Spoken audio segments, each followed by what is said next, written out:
siapa yang mengamalkan 10 kali, 11 kali sesudah sholat subuh dan 11 kali sesudah sholat maghrib, maka insya Allah tidak akan habis uang di tangannya. Denang karena salah duit itu tahu ya Pak. Suatu barakan. Itu untuk kemudahan rezeki. Patimpa dalik itu. Tidak terlalu berat pekerjaan kita. Dia nanti merajila ada majama. Insyaallah malomo dan lebih boleh. Itu. Ngaku bodoh tapi baca ayatnya canggih. Emang begitu orang alim ya. Barakallahu fikum.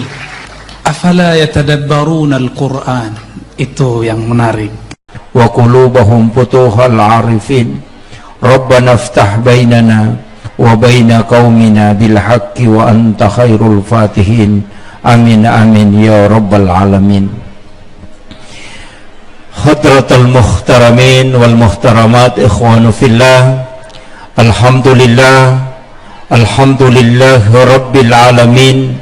Wa bihi nasta'inu ala umurid dunya waddin.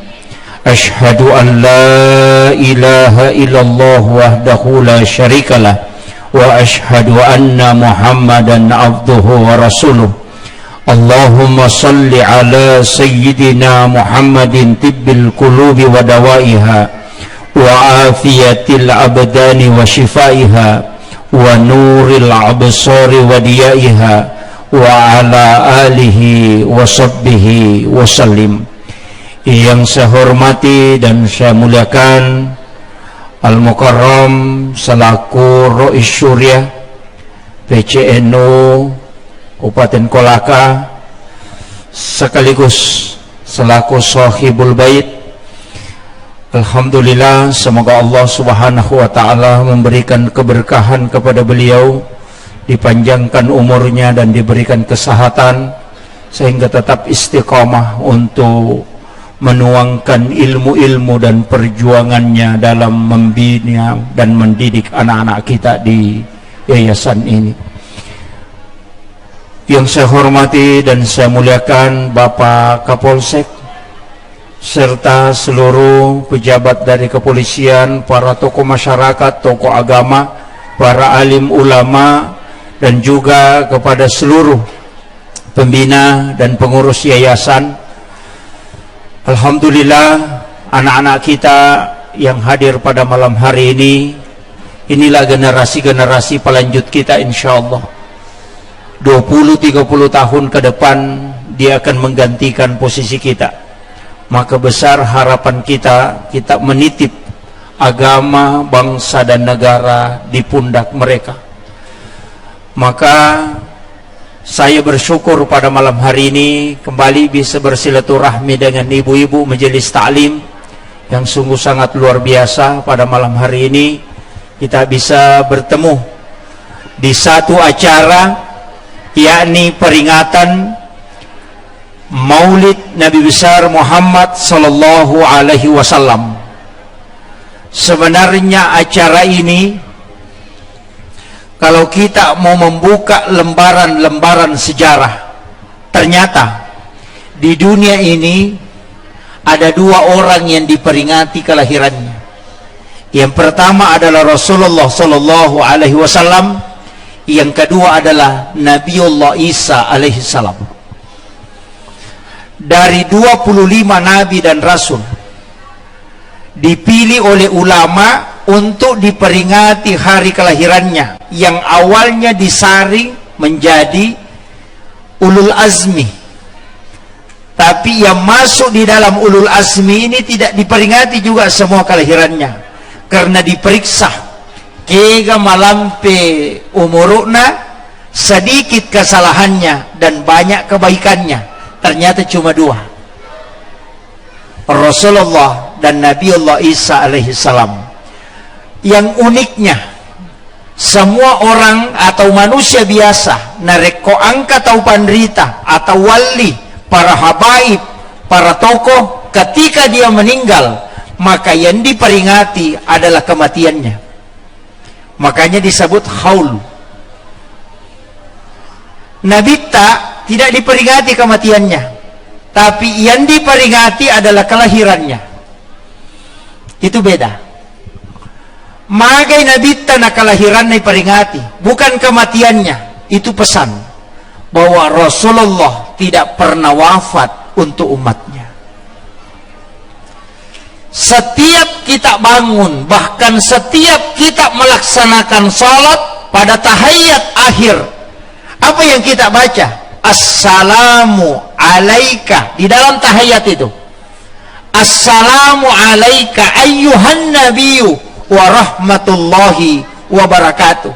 Kenapa pakai alaika? Sedangkan kalimat alaika dalam nahwu sharaf itu adalah muhatab. Tidak ada jarak yang mengucapkan yang disalami dengan yang mengucapkan salam. Jadi ya tuh kok ibaca assalamu alaika, itu menghadirkan Rasulullah secara hakikat. Ina tu nasa patareka biasa maka da aja mu beresalangi nabita narekode pemupahadere. Nah ini tapi saya tidak bahas terlalu jauh, itu bahaya kalau anak-anak kita yang dikuras otaknya untuk ini. Makanya ulama kita dari dulu selalu mengatakan Rasulullah itu sebenarnya tidak wafat,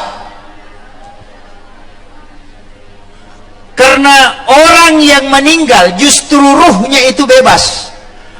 Ketika orang itu hidup, maka ruhnya seperti burung di dalam sangkar. Tapi ketika orang wafat, maka burung itu seperti lepas dari sangkarnya, maka dia bisa kemana-mana. Sesungguhnya para wali-wali Allah itu tidak mati di sisi Allah. Dia hidup, bahkan bisa memberi rezeki. Apalagi Rasulullah, dia adalah Sayyidul Anbiya. Ini. Makanya ketika orang menziarahi Nabi ketika dia wafat dan pada saat hidupnya, itu sama kata Nabi.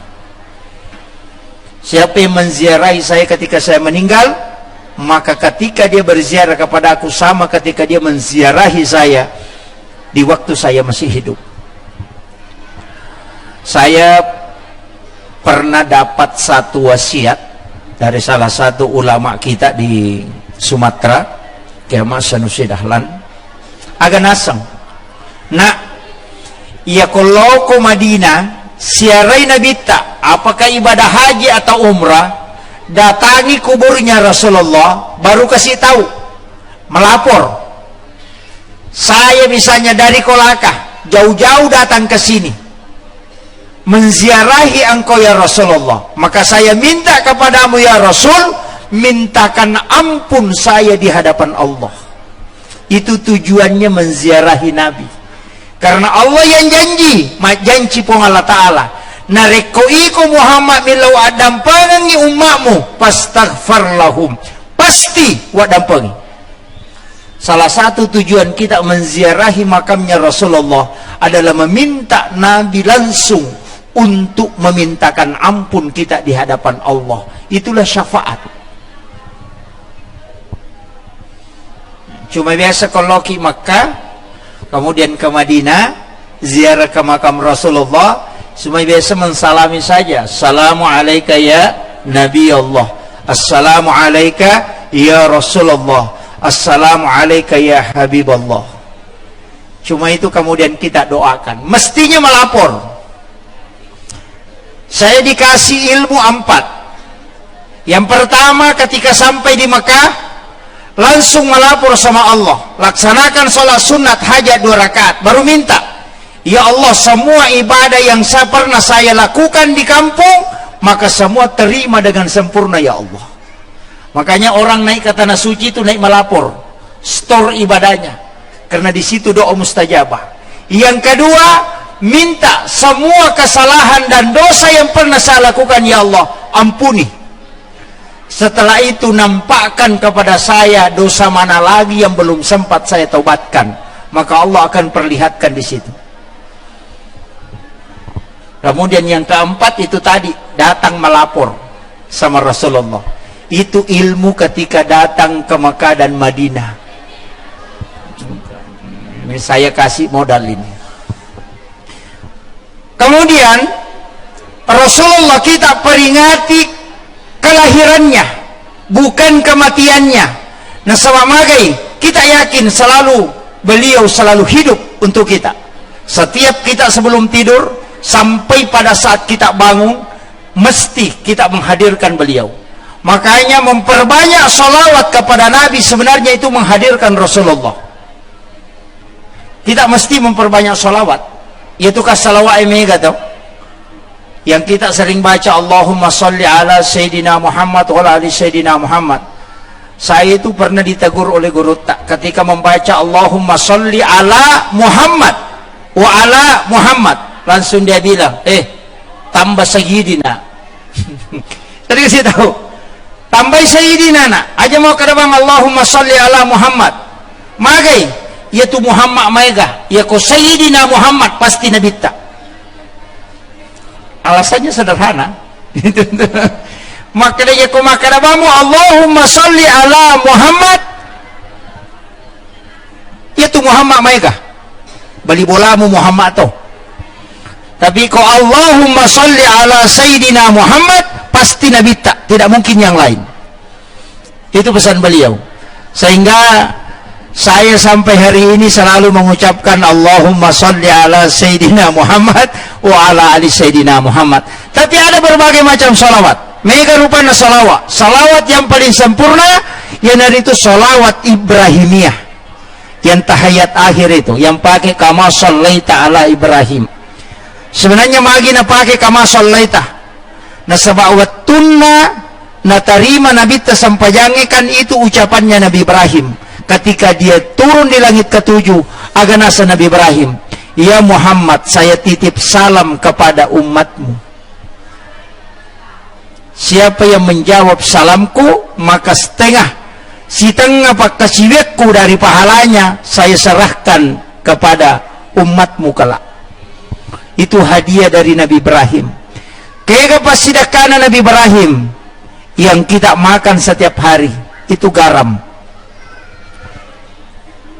Jadi itu Nabi Ibrahim Pak Bu pernah minta kepada Allah, puang talingak kesempatan meka panremanangi sininna atamu, saya mau memberi makan kepada seluruh hambamu mulai yang ada saat ini sampai dunia kiamat. Saya mau memberi makan, bersedekah makanan kepadanya. Allah mengatakan engkau tidak mampu Ibrahim. Tapi Nabi Ibrahim memohon pertolongan kepada Allah, ya Allah, berikan aku kesempatan untuk memberi sedekah kepada seluruh hambamu. Maka diperintahkan malaikat masuk ke dalam surga, mengambil segenggam kapur, kemudian diserahkan ke Nabi Ibrahim, baru disuruh menaburkan ke laut. Itulah yang menjadi garam. Sehingga tidak ada orang yang tidak makan garam. Makanya dalam kitab Ihya Ulumuddin, kalau kita buka kitabnya Imamul Ghazali, di situ ada fadilah yang terkandung di dalam garam. Siapa yang makan garam sebelum makan dan makan garam sedikit sesudah makan, maka pasti otaknya cerdas. Itu resepnya. Makanya sunnah.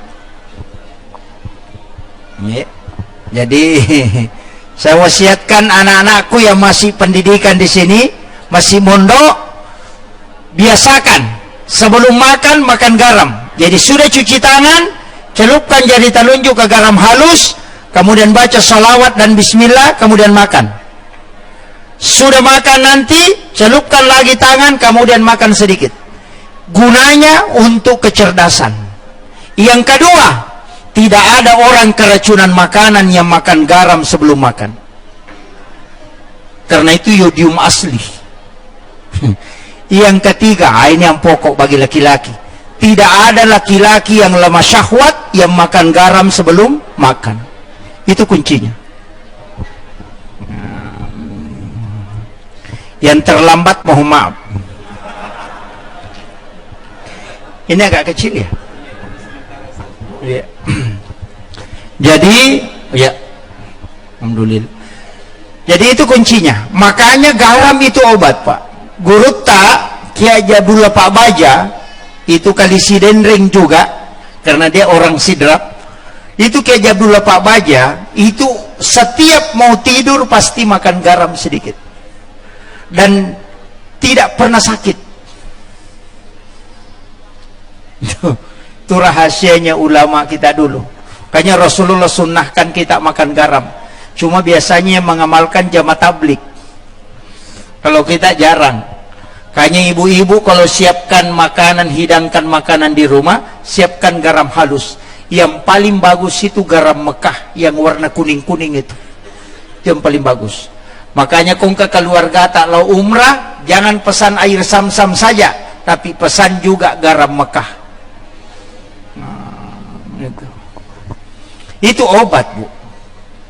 Kayaknya kalau ada laki-laki lemah syahwat, suruh makan garam.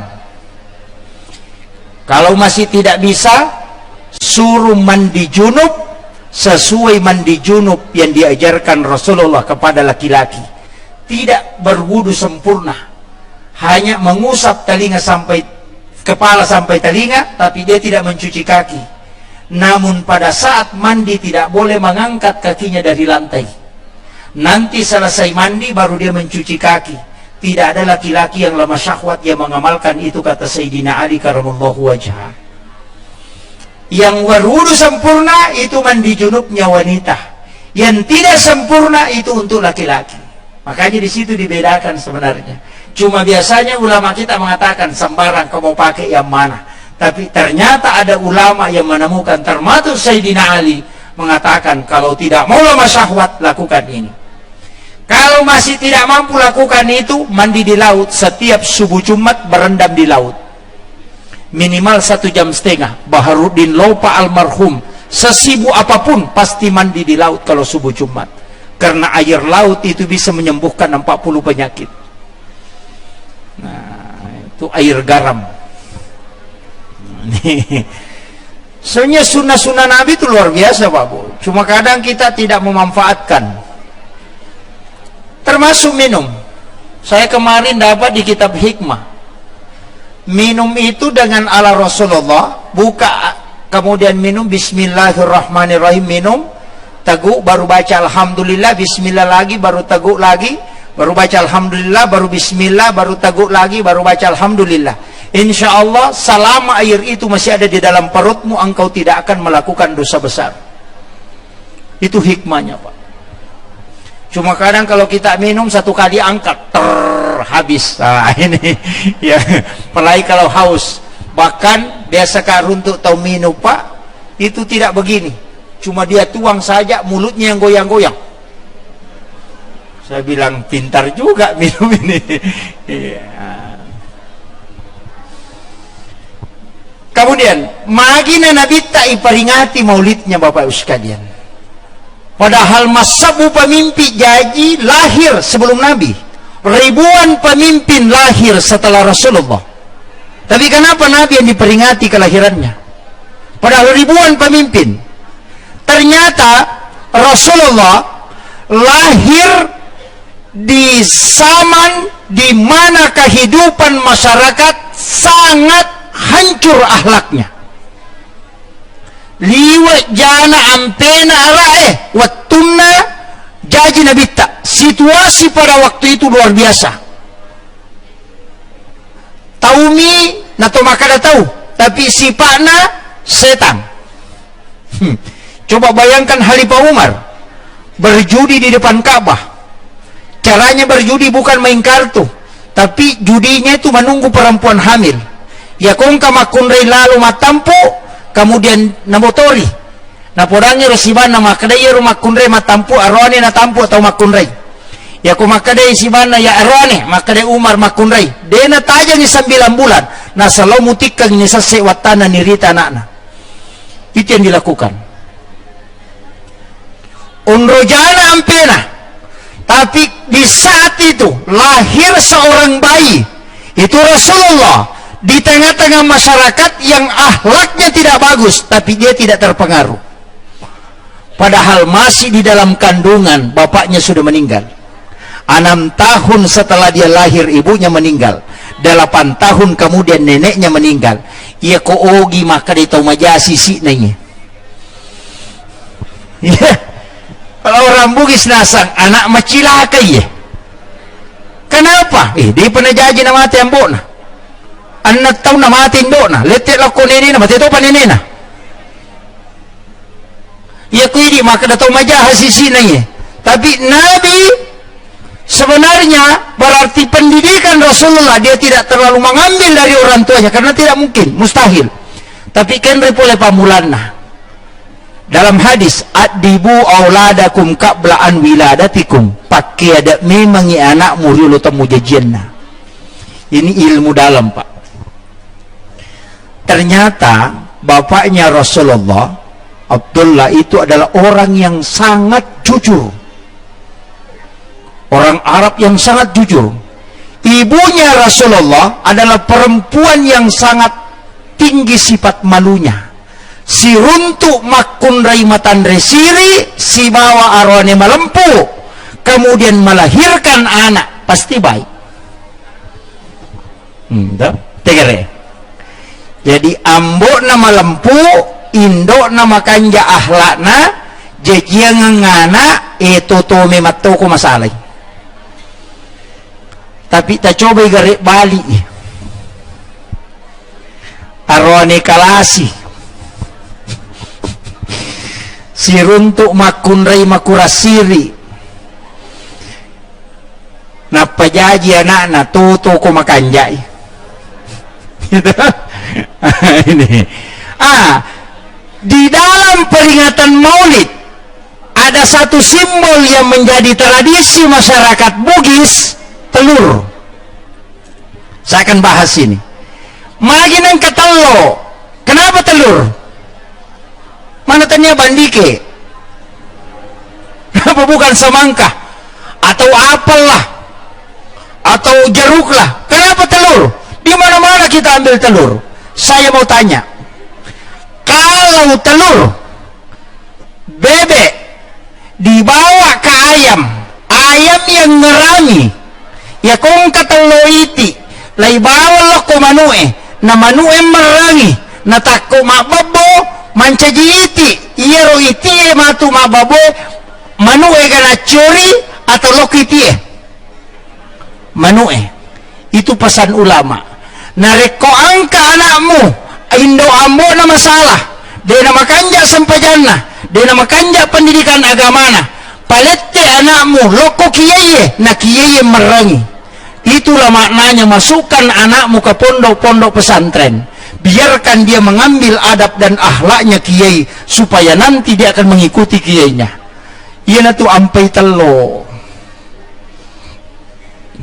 Yang kedua, magina telo. Iya tu telo edegaga makanja libunna gimpe manang. Manusia juga begitu, tidak ada yang sempurna, pasti ada kekurangannya. Angka tahu raji mas sempajang tapi makutu mas sumbang. Angka tahu raji mas sedekah tapi mereka tahu dia masih salah. Angka tahu makanja batin nama bicara raji mas sempajang, raji mas sedekah tapi maka sarak lo ko keluargana. Kadang-kala dia itu gak tahu sempurna gimpe manang. Jadi tu ampai batang pisang ada je senai di utti di aga loka atau utti iya ya kok isi drap dega aga utti pak lo kami. Kenapa batang pisang? Kenapa bukan ranting kayu? Padahal ranting kayu itu kan mudah, tinggal dipotong, tinggal digantung di ujungnya, sudah tidak setengah mati. Bikin lagi kemudian ambil bambu tusuk lagi, tidak. Kenapa? Itu falsafah. Orang tua dulu itu ilmunya tinggi tapi sekolahnya rendah-rendah. Cuma anak sekarang sekolahnya tinggi-tinggi tapi ilmunya rendah-rendah.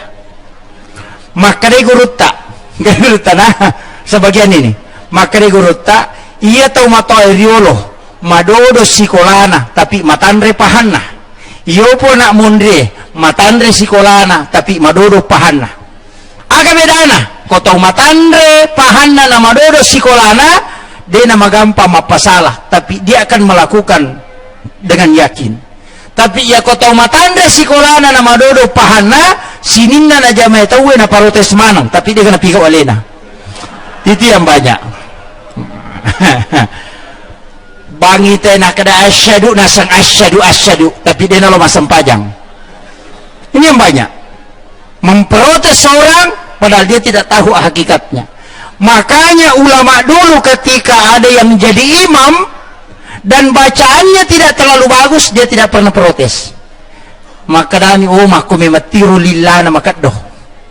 Maka dami wairil ma'dubi alaihin waladalin. Iya kau ini pasti salah. Tapi maka dia gurutta. Dia na salah ya rona. Dek tomi ana 7. Apa bedanya?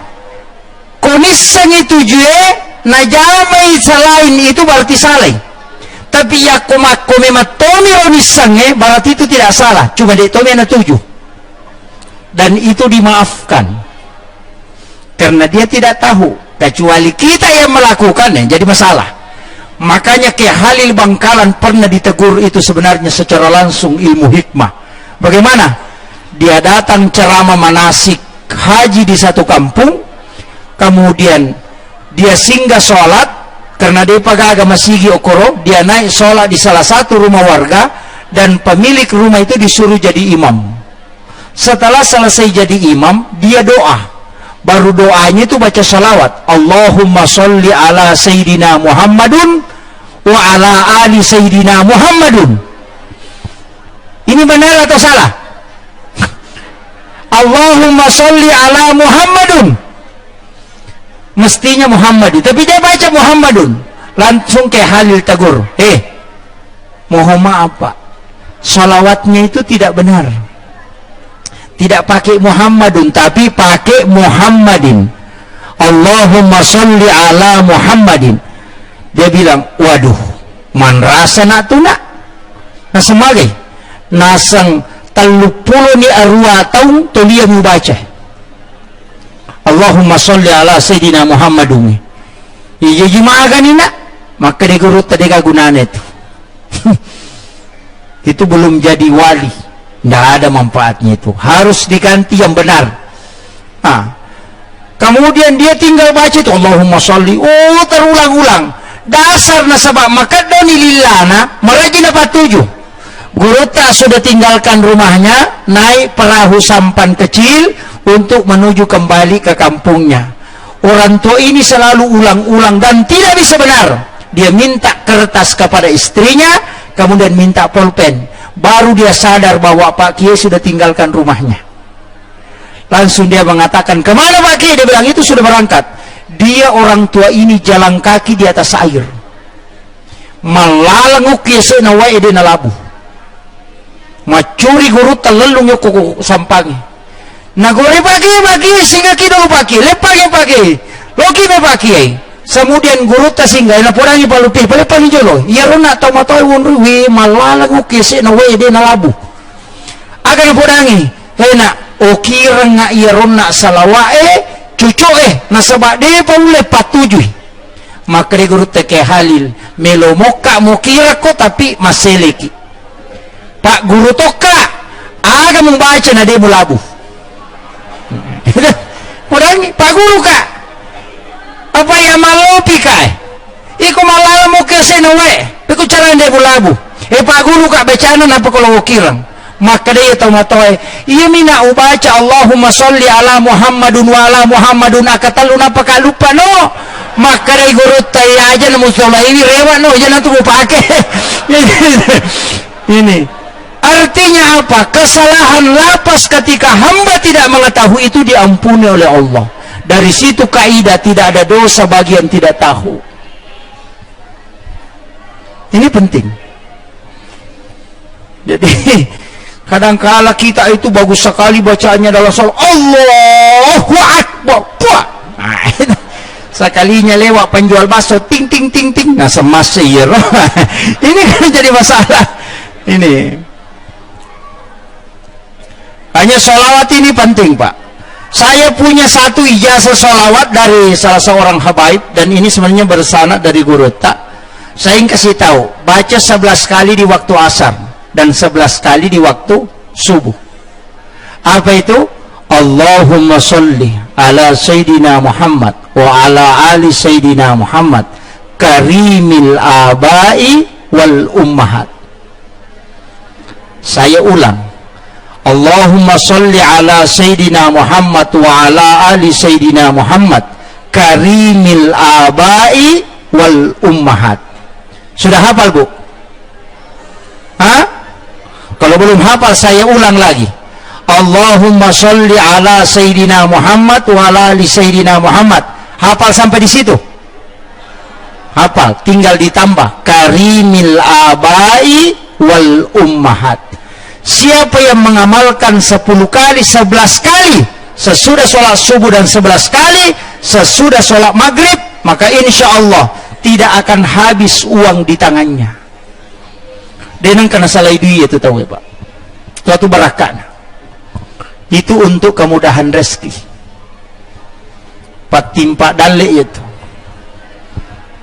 Tidak terlalu berat pekerjaan kita. Dia nanti merajila ada majama, insyaallah malomo dan lebih boleh itu.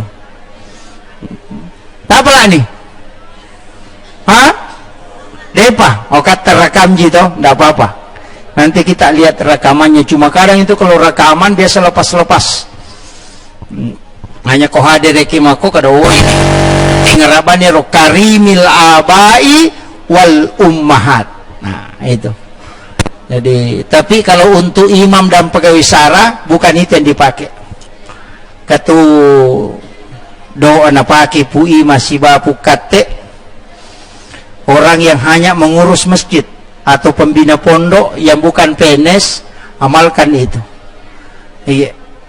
Ya nang kamu tahu me masjid koko tu kampung, insyaallah nang kena bawangi. Iya. Tapi dia Pak Guru yang terbuka ya. Hanya orang-orang tertentu karena yang imam itu tidak banyak. Ya kona lemana ngi ya dia nang urusu agama bahaya. Itu kata tu Pak dongan na ulaku tuh tidak usah dipakai itu. Tadi bataloka, kenapa pisang? Karena pisang itu Pak lurus. Angka kalau ke majeko, hah? Ada pisang bengkok, batang pisang bengkok tidak ada tau? Ia natunang kepala sapaugi. Tato bata ko na sabak lempu, mubasikal din na sabak gatang, akawali ko na sabak adatongang. Musandre ri indo ambo tama pasilengang alay sipa na wae nalay mariawe na mega kigunan na lopadan dari pancaji. Itu falsafah. Tato bata ko na sabak lempu ite batanguti, tidak ada yang bengkok. Kalau bebannya berat lebih baik dia patah daripada bengkok. Napasan nilaku pemimpin aja lalu mumajiko lurus jujur. Orang Bugis kalau mau merantau selalu dikasih amanah. Enak, ya komeko Allah sumpah, ia mupakewe. Abu Bakar tatun rioloku, Ali riabioku, Usmar riatai, Ali riataku, Usmar riabioku, Umar rimonriku, Baraka doa la ilaha illallah kumpayaku. Banyak orang pakai ini sebagai baca-baca. Padahal orang tua ulama kita dulu mengatakan, angka pakaiannya, denak kadang ke baca-baca. Ini yang banyak orang keliru Pak. Magi nak kada Abu Bakar tetong rioloku, jadikan patokan utama adalah kejujuran karena Abu Bakar As-Siddiq. Magi na Ali sebelah kanannya karena Sayyidina Ali itu adalah agamanya kuat. Maka agama mesti di tangan kananmu. Kenapa Utsman di sebelah kiri? Karena rezeki itu ada di sebelah kiri. Dahulukan agama, rezeki akan ikut. Kenapa Umar di belakang? Jadikan keberanian sebagai sandaran. Ia tu nak kadang pakaiannya, dia nak kadang baca-baca. Yo puidi ibaca ko tumek jokka. Abu Bakar tatun duluku, Ali tatun yataku, Utsman tatun, Umar tatun, bakal ko bungu, mana pasaingan. Pecingan cukup bola dan apa jokka? Bukan seperti itu. Ini karena tidak paham. Ini. Iya, itu bukan baca-baca. Makanya orang Bugis itu kalau merantau Pak 3, ujung lidah, ujung pedang, ujung kelamin, dan dia bisa menguasai seluruh Indonesia, bisa berada di mana-mana karena ini. Ujung lidah karena kehebatannya bicara, ujung pedang nasabak beta. Ya kode nama maca batasisang. Kalau dia tidak berani detona maca, maka dia pakai ujung kelamin. Dia akan menikahi bangsawan di situ. sehingga dia menjadi tetua atau tokoh adat di situ. Itulah falsafah perantaunya orang Bugis. Makanya simbolnya Makassar itu badik, itu simbol ujung. Itu falsafah. Makanya sebenarnya kita itu punya falsafah yang luar biasa, cuma kadang itu dilupakan. Makanya teman-teman tadi lo belajar seperti ini. Kenapa batang pisang nasabaya itu batang lokai malampu manang. Yang kedua, coba periksa pisang, Pak. Pisang itu kalau berbuah, yang pertama kelihatan buahnya atau jantungnya. Kalau mau tahu pisang itu banyak sisirnya, periksa jantungnya. Kalau jantungnya besar, berarti sisirnya banyak. Kalau jantungnya kecil, berarti sisirnya sedikit. Apa maknanya? Kalau keikhlasanmu besar, maka hasilnya akan besar. Sebelum kau berbuat, dahulukan kalbu. Jangan hitung-hitungan. Ini kenapa pisang? Itu falsafahnya. Kemudian pisang itu, Pak, kalau tidak pernah berbuah kemudian ditebang, pasti menrek daun nama coli. Ini pisang yang di belakang ini belum berbuah, itu daunnya sudah mulai naik. Belum berbuah kemudian ditebang, tapi kalau sudah berbuah tidak akan naik. Apa maknanya? Pisang tidak mau mati kecuali dia mendatangkan hasil untuk seseorang. Khairun nasi anfa'uhum linnas. Itu falsafah. Nah, ini sudah dipesan anggota dewan, jangan tinggalkan kursimu sebelum ada tanda tangan untuk bantuan ke agama. Karena kau akan dimintai pertanggungjawaban. Jangan bilang, wah nanti pensiun bos baru aktif di masjid. Waduh, bagaimana kalau pensiunku gaji pensiun baru mau kau sedekahkan 5.000 sih. Kalau sementara menjabat, gunakan tanda tanganmu untuk bantuan ke pondok pesantren. Itu amal jariah. Kita kira orang yang belajar di pondok, orang yang mengajar di pondok itu besar pahalanya. Itu tidak. Masih lebih besar pahalanya orang yang bersedekah untuk bangunan pondok. Karena tidak ada yang ditempati anak-anak belajar, dan tidak ada ditempati guru mengajar kalau tidak ada wadah yang ditempati untuk itu. Maka pahala murid belajar, pahala guru mengajar, dan pahala pengurus itu dikumpul baru dikasih kepada orang yang membangun di pondok itu. Orang yang mewakafkan hartanya untuk pembangunan pondok, orang yang mewakafkan hartanya, tanahnya untuk pembangunan pondok, itulah yang mendapatkan pahala berlipat ganda dibanding dengan pembina, guru-guru, dan para santri yang ada di situ. Tesakamai cek de apalannya tu masumbangnya ku masigi, masumbangnya ku pesantren. Kong ke pesantren bangun, Pak, biar bantuan pemerintah, belikan semen, saya kasih bantuan juga supaya semennya melekat. Ada masjid dibangun, kasih bantuan semen supaya melekat. Kenapa? Man bana masjidan fid dunya banallahu lahu baitan fil jannah. Nigi bangun masjid okolino, lay bangun istana ko sulmonri na pong Allah Ta'ala. Ingat, orang yang bangun masjid, Pak, pasti ada rumahnya di surga. Kemarin saya ditanya, Pak Ustaz, ada orang di sini rajin bersedekah tapi tidak pernah sholat. Saya bilang, kalau rajin bersedekah tidak sholat, tetap ada hotelnya di dalam surga, cuma dia tidak masuk.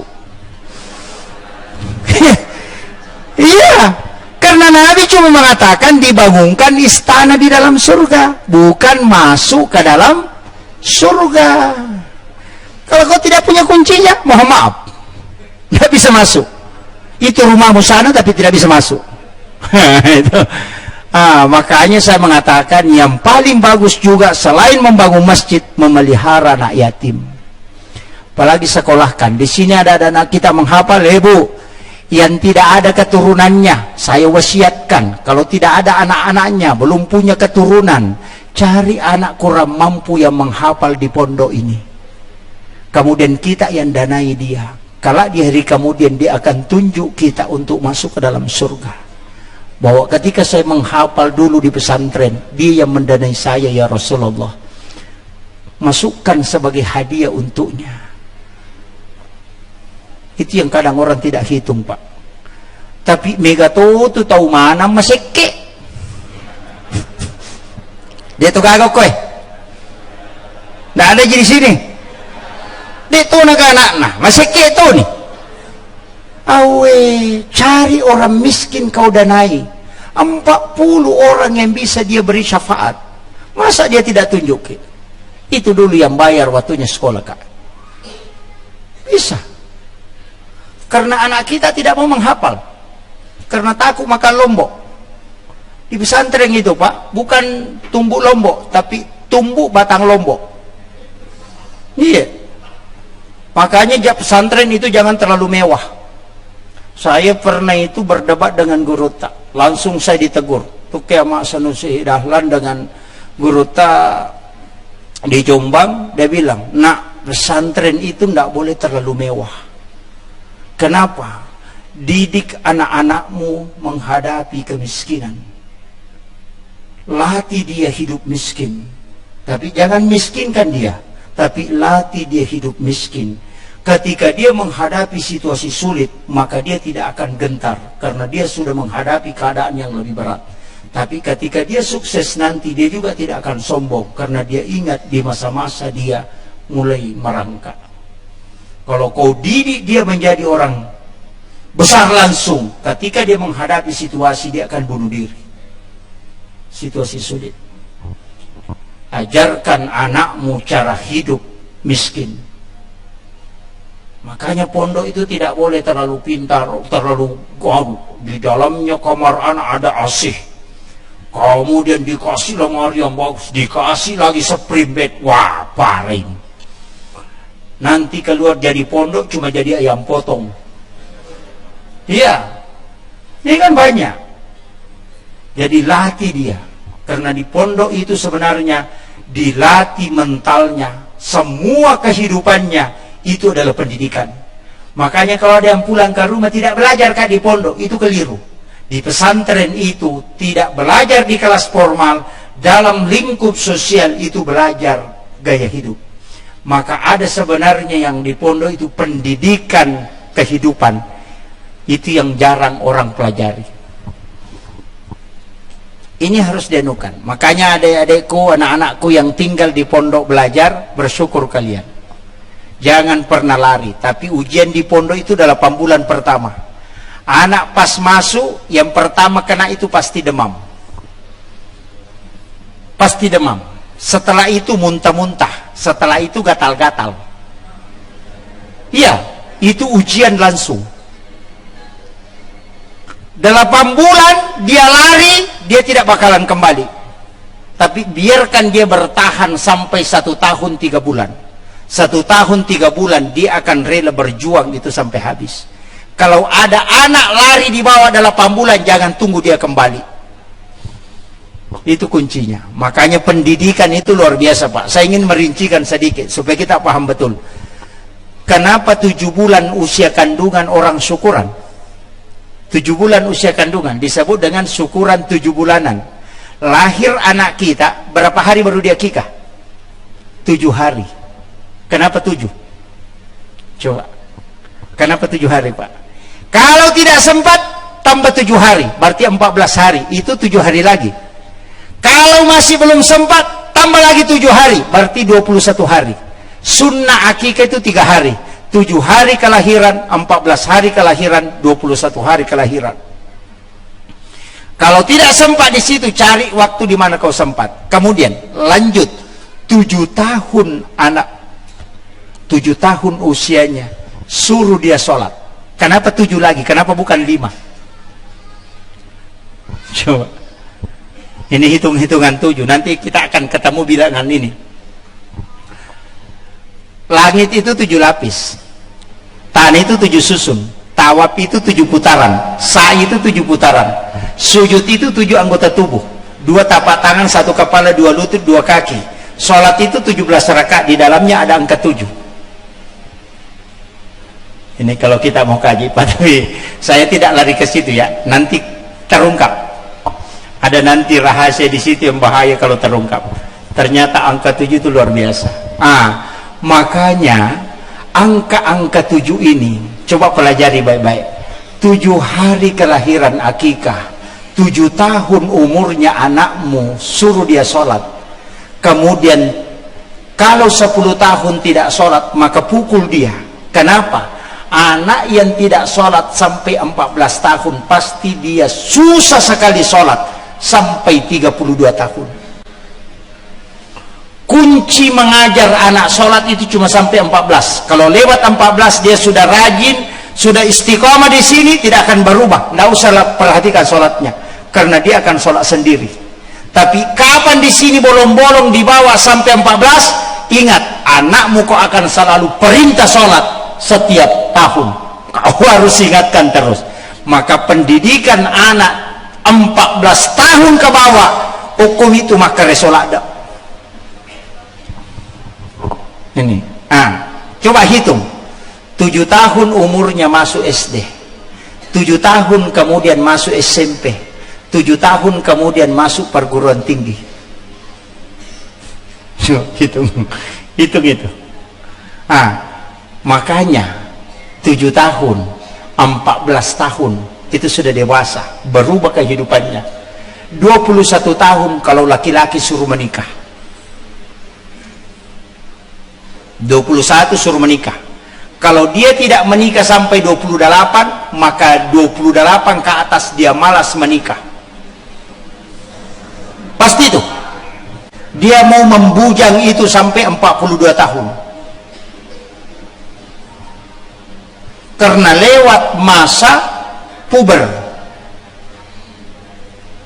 Ini nih yang hitungannya Rasulullah. Kemudian ya ko dena botti ngoko 20 si dilatu 20 rua, nanti 29 sampai 35 dia menikah, maka lihat nanti umurnya sudah 57 tahun, anaknya baru masuk SD kelas 1.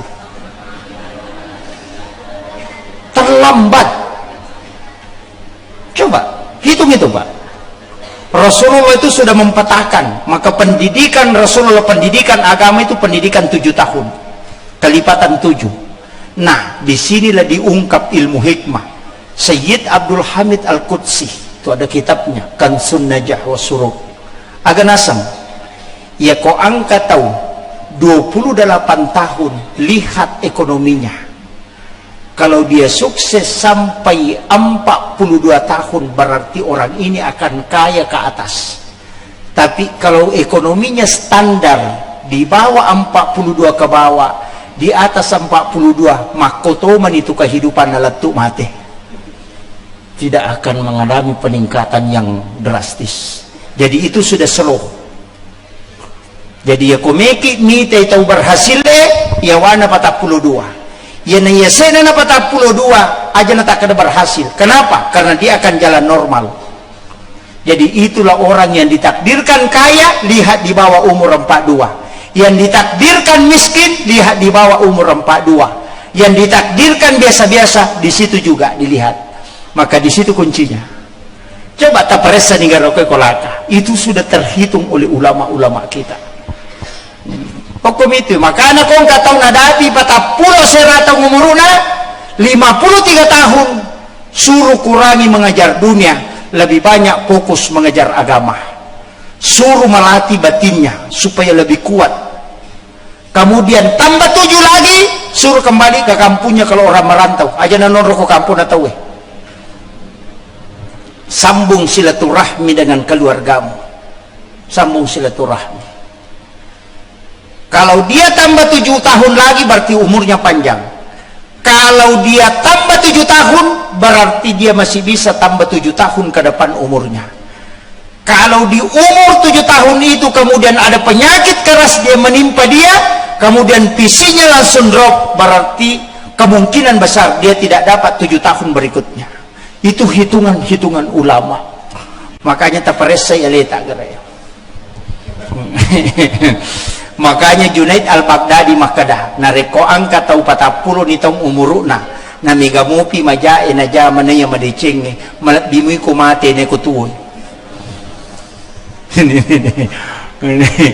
Ini umur 77, Pak. Makanya orang tua dulu kalau dapat uang ada angka 77 terakhir, langsung apa dia bilang? Indo dinainya. Dia lipat itu. Agak nasam. Salamang kamu piye dia na capu diku. Cocok nih. Karena kau simpan toh. Ini kan tafaul. Tapi Aisyah mengatakan, anna Nabi SAW yuhibbu tafaul, yaitu Nabi tanah pujila ada masa nusanongangi. Cuma hati-hati ki nasabak yaitu sanusanongangi mak bali boleh si mama pak duai. Selain reka maki. Mana tafaulnya Nabi? Saya pernah duduk di hadapan guru tak ke Syekh Muhammad Nur, belajar kitab tentang akikah, tafaul dalam akikah. Ada 17. Saya ingin kasih tahu satu-satu. Kalau mengakikah anak, usahakan di 7 hari kelahiran. Kalau tidak bisa, ambil di 14 harinya. Kalau tidak bisa, 21 harinya. Kemudian kambing ketika anak laki-laki, cukupkan 2 ketika engkau mampu. Usahakan sama besar. Kalau kambing tidak sama besar, maka anakmu tidak mampu berlaku adil ketika dia besar.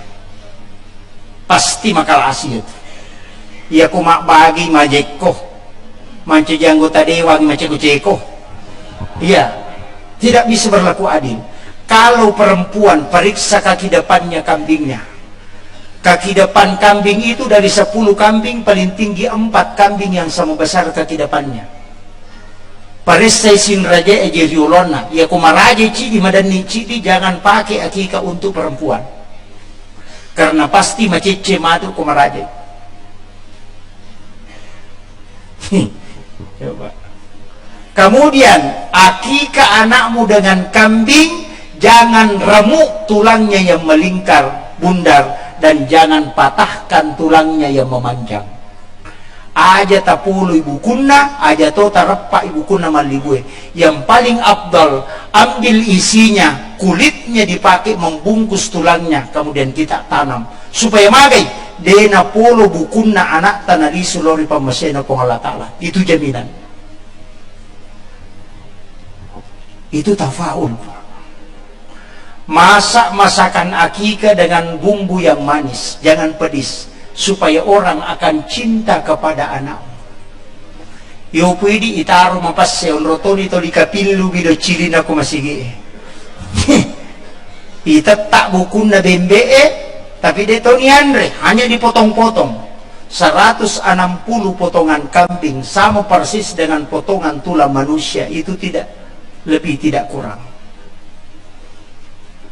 Ia kumahake kaki aja tatarima pas solo.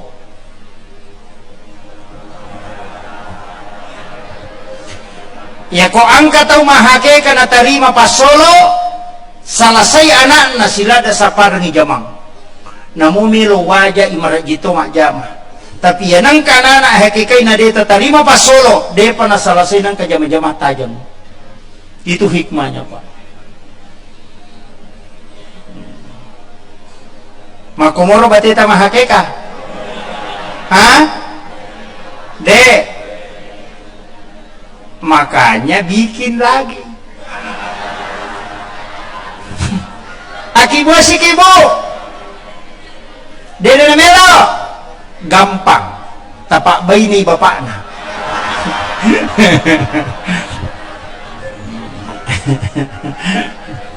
Ya, ajarkan ke anak-anak kita, ajarkan ke cucu-cucu kita. Kemudian Nabi mengatakan, cukur habis rambutnya anakmu, jangan kau sisa walau hanya selembar. Tapi kadang kita gunting sepotong, gunting sepotong, gunting sepotong. Karena kita mengatakan, jelek kelihatan kalau gundul. Ternyata di Perancis sudah ditemukan, rambut awal bayi itu mengandung kurang lebih 4 juta virus.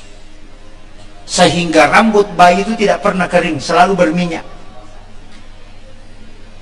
Coba periksa kalau mau buktikan. Ambil rambut bayi biar 7 lembar atau 10 lembar, masukkan ke kelapa muda dengan yang ada airnya, 1 malam kita tutup, itu isi kelapa hancur. Airnya akan mendidih. Kenapa? Itu virus yang terkandung di dalam rambut. Makanya Nabi minta cukur habis, jangan disisa walau hanya selembar. Makanya pelapis bayi itu pengamannya ketika dia lahir ada kulit hitam pelapis di sini. Wati-wati nasang yogi.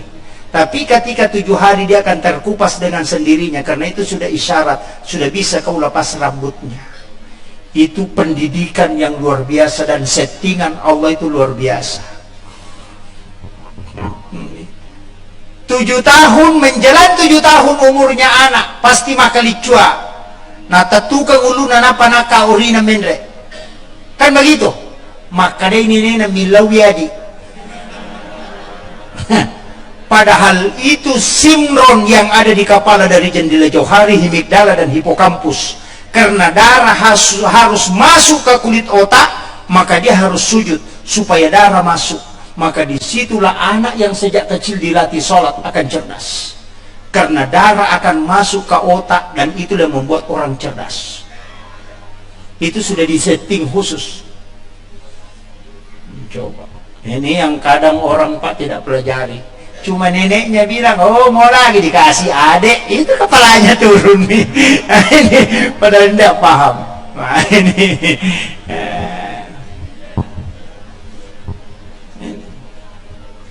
itu luar biasa Pak kalau kita kaji betul. Saya pernah diberitahu bahkan suara pertama bayi itu ketika dia lahir perhatikan itu 3 baris ia komak barisi riase melampai sungai ia komak barisi riawe mau pojok sungai ia komak mak dapangi berarti kalolo minamati itu suara pertama ketika dia suaranya keluar perhatikan itu mak barisi agai ia natu maka da ata ka ripuang Allah Ta'ala iya atamatapa umak kapur Nabi Muhammad nah kada aiu maka dan kalingi sakda pamulana anak lolo dari situ sebenarnya tapi saya tidak bahas itu tak usah pusing ke situ itu ilmu khusus itu. Kemudian saya kembali ke pisang iya rolo kayak Pak coba kita perhatikan pisang itu kalau dikupas semakin dikupas semakin bersih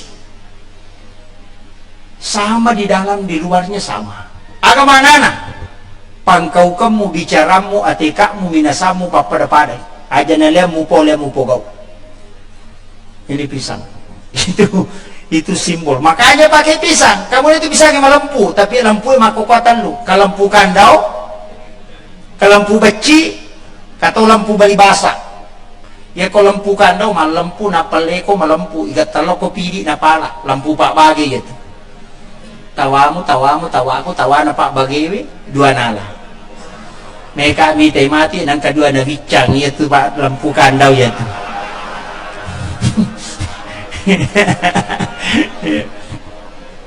di semesa ke kandau tu agak sana sabit iya iya tu sabit iya kui sorol lah yolo dia napala igat talok kopi di napapala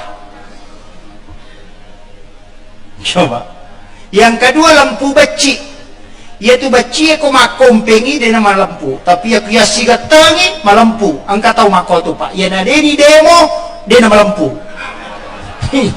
itu ya tahu aku idemu ita pemasuman nasa yang kamu tak aja nih tapi kok mama koki nak kalah siang ni lampu beci sananya angkat tahu lampu bali basa iya aku bali basa diputar kemanapun pasti lurus ia netiasa lampu batang makanya harus lurus ya Pak tidak boleh bengkok-bengkok tapi sekarang itu Pak kalau ada yang lurus dia secepat ditebang pada aja uko ala ya nang kaju liwa lempuna masih jadi tebang ya mak jekoi imun repi nasabah ia tu melempue mega jajina buat dia ala liri dan tampil di depan terus tapi ya mak jekoi kuita bagi mata rumita mo ko dapuran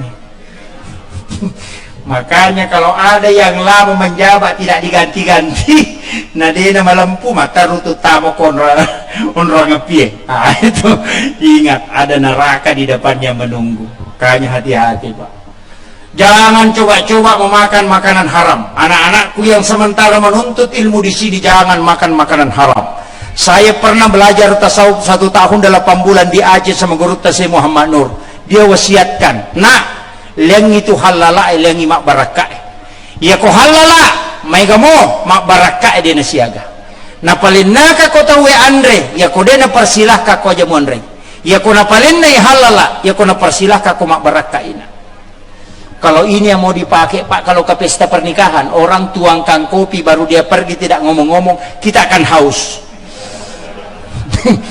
berat. Yang kedua, ketika engkau singgah di warung, jangan coba-coba makan sebelum kau bayar. Bayar dulu baru makan. Karena kapan kau makan dulu baru bayar, di tugaga bedana loko mali buah pona tawi pura pimondre na pamilaw. Pesannya guru kita. Coba. Itu dalam tasawuf berat, Pak. Jangan coba-coba singgah di WC masjid untuk buang hajat. Tantangan seorang sufi. Kenapa? Kau singgah gunakan sedekahnya orang untuk membuang kotoran. Coba.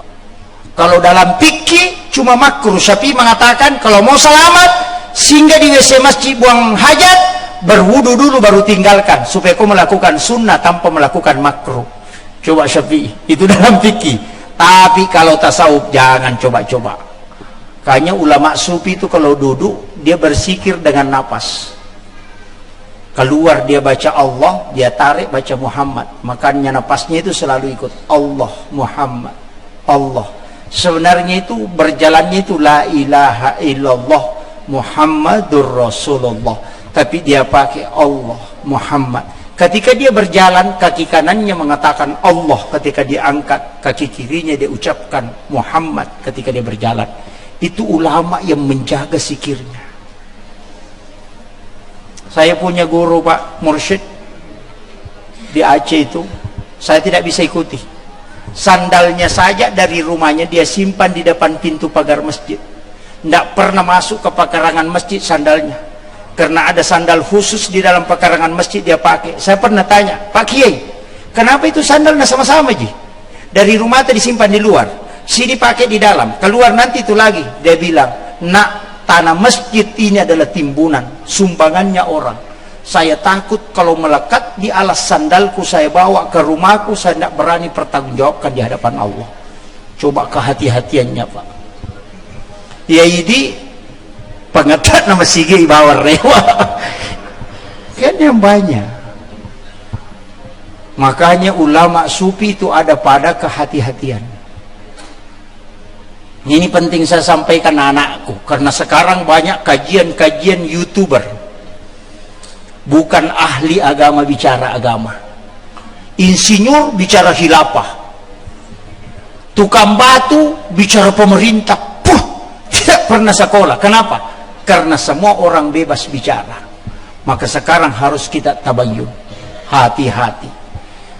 Karena banyak lagi ustaz YouTuber sekarang. Termasuk sebenarnya Pak, saya tidak pernah berkeinginan itu masuk di YouTube. Tidak pernah. Tapi masuk di YouTube itu musibah. Saya tidak punya tim media. Saya tidak punya akun untuk media itu, tidak ada. Makanya di mana-mana saya ceramah itu tidak ada tim. Kenapa? Karena saya pantangan. Saya tidak mau. Ada yang menawarkan nanti saya begini, saya bilang tidak. Kalau kau mau ikut silakan pergi, saya tidak berangkat. Saya tahu. Makanya ditanya, Pak Ustaz sama siapa berangkat? Bilang sendiri. Saya tuh kalau di Sidrap Pak, sampai Sinjai itu naik motor. Saya tidak naik mobil, pantang untuk dijemput. Saya bilang kalau kau mau jemput saya tidak berangkat. Kalau ada yang tanyakan amplop berapa biasa, saya bilang jangan. Jangan sampai itu yang jadi masalah. Saya berangkat hanya untuk menyampaikan kewajiban sebagai orang yang berilmu. Saya bukan untuk datang konser di situ. Kau mau kasih saya ambil, kalau tidak kasih tidak masalah. Makanya saya bilang transport saya yang tanggung. Kalau panitia tidak punya apa-apa, cukup doakan, selesai persoalan. Itu paling enak Pak. Saya itu pernah mau berhenti ceramah tahun 2000, itu saya mau berhenti Pak. 98 juga, 99 saya juga mau berhenti ceramah, tapi selalu dinasihati oleh ulama, enggak. Saya mengatakan ini jadi masalah. Dia bilang tidak, akali. Guru ta itu bilang, kalau ada orang kasih kau amplop, ini karena saya kasih tahu karena ada anak pesantren. Kalau kau nanti kelak jadi ustaz, jadi penceramah, jadi imam, ketika orang kasih amplop, jangan pernah buka. jangan pernah buka, dan jangan pernah kau tahu berapa isinya. Karena kapan kau tahu isinya, kau akan berhitung selamanya. Makanya saya tuh cuma bikin perjanjian sama istri, amplop yang dikasih sama orang sedekah kau yang buka, tapi jangan coba-coba kasih tahu saya isinya. Kapan kau kasih tahu, kita cerai. Takut dia. Selesai persoalan. Saya kasih tahu memang perjanjiannya, kapan kau kasih tahu, kita cerai. Karena itu pantangan. Kenapa Pak? Kalau kita buka amplop, ceramah khutbah Jumat, buka amplop, kurang beli bensin, buka amplop 400.000, 500.000, 700.000 atau 1 juta. Nanti kalau ditelepon langsung muncul iblis 1 juta di situ. Coba hitung itu. Pasti itu. Tapi jangan pernah buka, nanti Allah yang mencukupkan. Itu saja Pak kuncinya. Ikhlas saja berjalan. Hanya Allah kan mengatakan pakuli malu berbuatlah, nanti dia yang menghitung. Selesai persoalan. Itu paling enak sekali dalam agama. Banyak ustaz mau berangkat, berapa isinya, harus begini. Saya bilang mudah-mudahan tidak sampai selamanya. Saya Pak kalau mau berhenti ceramah gampang, nomor HP saja saya cabut, kemudian saya patahkan, ganti nomor baru, tidak ada yang menghubung. Makanya saya cuma punya 1 nomor HP. Kalau saya mau berhenti, mau tinggal di pondok mengajar, selesai, tinggal saya cabut. Saya sudah beberapa kali mau berhenti, cuma ulama kita enggak, jangan nak berhenti, lanjutkan, ajarkan itu ilmu. Itu saja kuncinya. Makanya adik-adikku, anak-anakku yang sekolah di pondok, jangan coba-coba itu. Dan ingat, kalau mau berhasil cuma 3. Yang pertama, hargai ibu bapak yang melahirkan engkau dan takzim kepadanya. Yang kedua, hargai ibu bapak yang mengajarkan kau walaupun 1 huruf. Itu guru-gurumu. Kalau ada anak santri keluar dari pondok tidak menikah, lama dia tidak menikah, berarti ada dosanya sama gurunya. Perhatikan itu. Saya mengatakan saya siap bertaruh, kalau ada anak pesantren yang bikin jengkel gurunya atau kasih berkasus gurunya, lihat kalau dia keluar, itu terpontang-panting tidak bisa selamat. Itu sudah bukti Pak, karena dia melanggar keberkahan hidup. Kemudian yang ketiga, hargai dan takzim kepada ibu bapak yang menyerahkan anaknya kepadamu. Itu mertua. Ia kutulle pakanjaki asi sumpungeta, takzim kepada 3 kelompok ini, maka yakin hidupmu tidak akan susah dan engkau meninggal dalam keadaan husnul khotimah. Itu jaminan itu.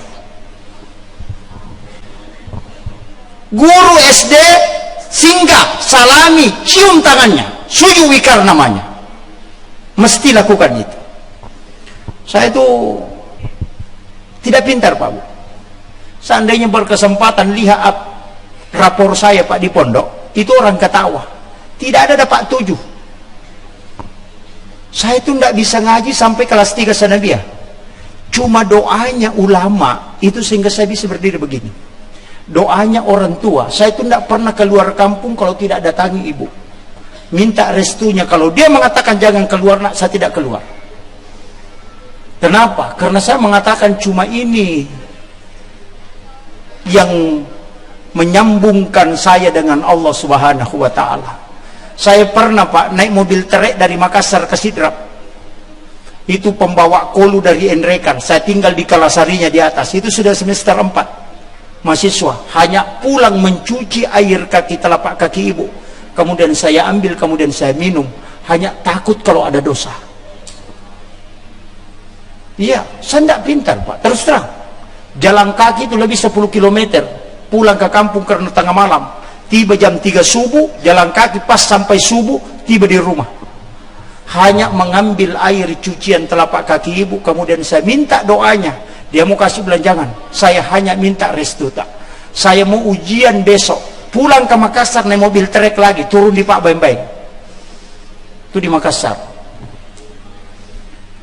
Begitu. Kenapa? Saya minta karena orang yang tidak pernah tertutup pintu langit ketika dia mengangkat tangannya hanya ibu.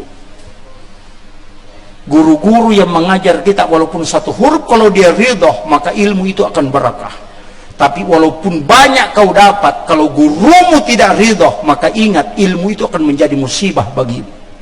Inilah sehingga banyak orang yang rusak karena dia lupa namanya ilmu berkah. Anak-anakku sekalian, ini yang saya wasiatkan. Itu penting. Saya itu orang tua laki-laki sudah meninggal, tinggal ibu. Ibu pun tidak bisa jalan. Beberapa kali jatuh, makanya saya hanya minta izinnya, ta'zim kepadanya. Itu saya lakukan. Mau keluar ke Irian, saya tidak keluar kalau tidak minta izin sama dia. Karena itu yang saya miliki di dunia. Makanya anak-anakku yang masih orang tuanya masih hidup, kesempatan. Saya itu berdosa sama ibu, Pak, karena ketahuan. Saya ditahu sama guru Tasenur.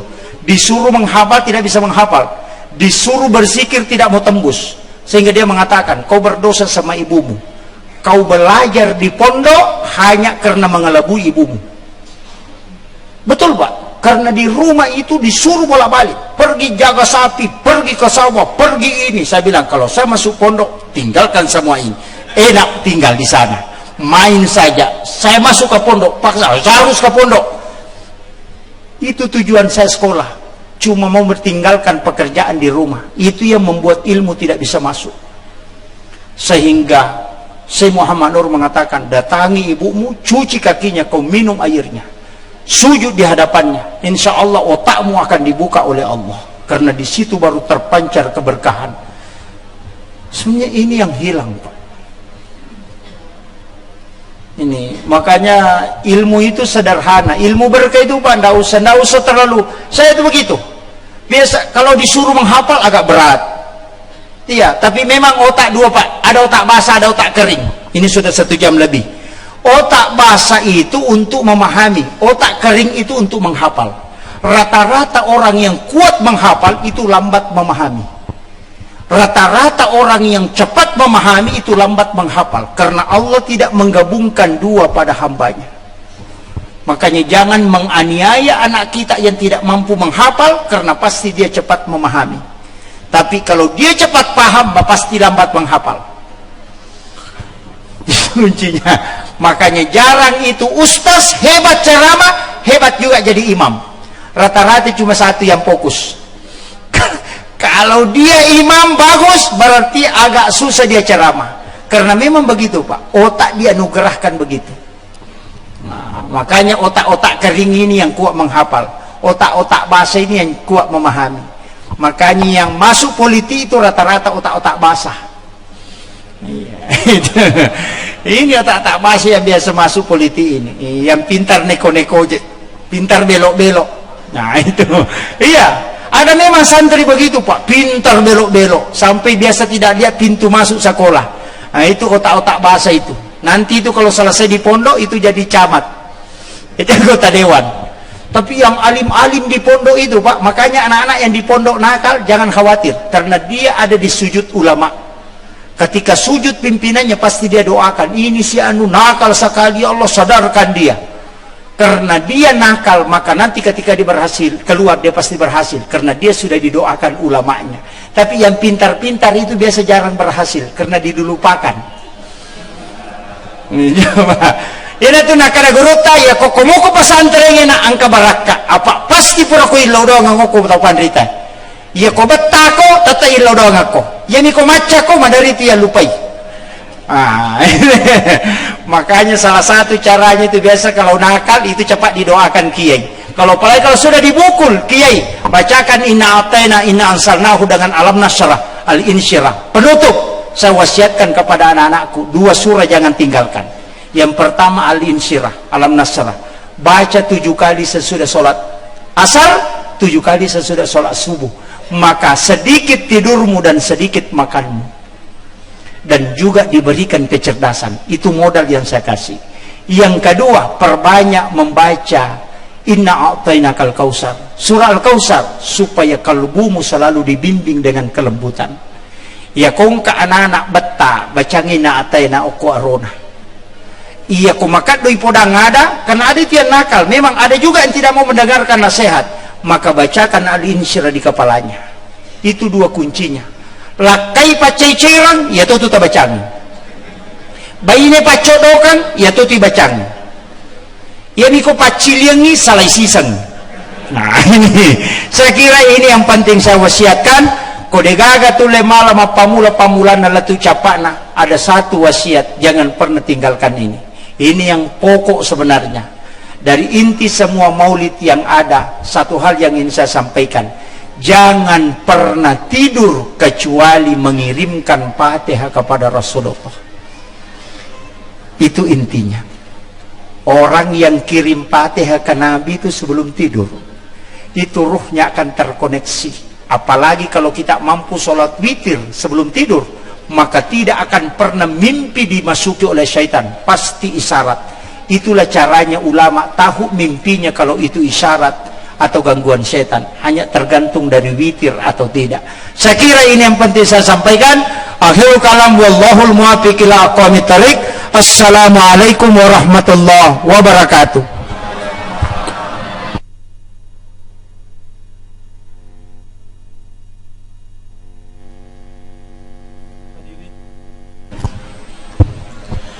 Hadirin jamaah yang dimuliakan oleh Allah Subhanahu wa taala, dimulai tadi hikmah peringatan Maulid Nabi besar Muhammad sallallahu alaihi wasallam yang telah disampaikan oleh Al-Mukarram Guruta Muhammad Yusuf SSI MA, mewakili pengurus Dewan Kemakmuran Masjid Baitur Rahim beserta seluruh jamaah yang hadir pada malam hari ini, mengaturkan ucapan terima kasih yang sebesar-besarnya kepada Ustadz yang alhamdulillah pada malam hari ini telah begitu memberikan kita banyak ilmu-ilmu yang penuh hikmah, dan insyaallah semoga kita yang hadir pada malam hari ini dapat mengamalkannya.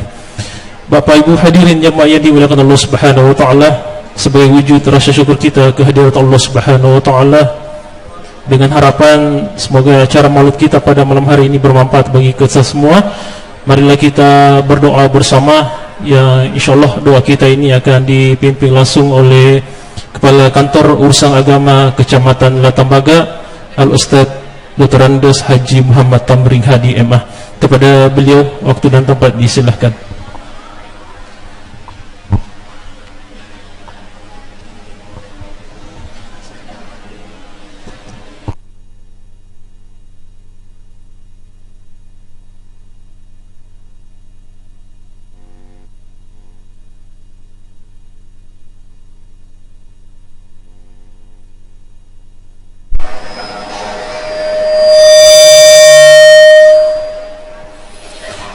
Bismillahirrahmanirrahim. Assalamualaikum warahmatullahi wabarakatuh. Mari di penghujung acara kita mencoba menghadirkan hati, menedahkan tangan, menundukkan kepala, seraya kita bersama berdoa. Allahumma ya Allah, ya Karim, ya Latif, ya Zal Jalali wal Ikram. Allahumma ighfir lana dzunubana wa liwalidayna warhamhuma kama rabbayana shighara.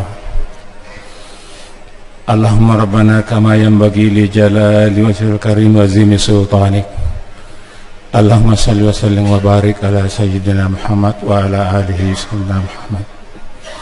Allahumma iftah lana abwabal khairi wa abwaban ni'mati wa abwabas sihhati wa abwabal quwwati wa abwabas salamati minal balal jinnati wal insi wasyayatin wa abwab rizqan halalan thayyiban wa mubarakan ya Allah. Allahumma inna nas'aluka ilman nafi'a wa rizqan wasi'a wa imanan kamila wa yaqinan shadiqa. Allahumma tawwil umurana wa sahih ajasadana wa nawwir qulubana wa sabbit imanana wa asid a'malana wa wasi' arzakana wa ilal khairi qarribna wa nishari abaidna birahmatika ya arhamar rahimin. Allahumma aslih dinal ladzi huwa ismu amran lana waslih lana dunyana allati fiha ma'ashan lana waslih akhiratina allati fiha ma'adan lana wajalil hayata ziyadatan fi kulli khair wajil mauta rahatan min kulli syarr. Allahumma rabbana atina min ladunka rahmah wa hayyi' lana min amrina rasyada. Rabbana atina fid dunya hasanah wa fil akhirati hasanah wa qina adzabannar. Wa sallallahu alaihi walhamdulillahi rabbil alamin. Assalamualaikum warahmatullahi wabarakatuh. Waalaikumsalam warahmatullahi wabarakatuh. Hadirin jamaah yang dimuliakan Allah Subhanahu wa taala, dengan berhadirnya pembacaan doa tadi, maka berakhirlah seluruh rangkaian acara kita pada malam hari ini.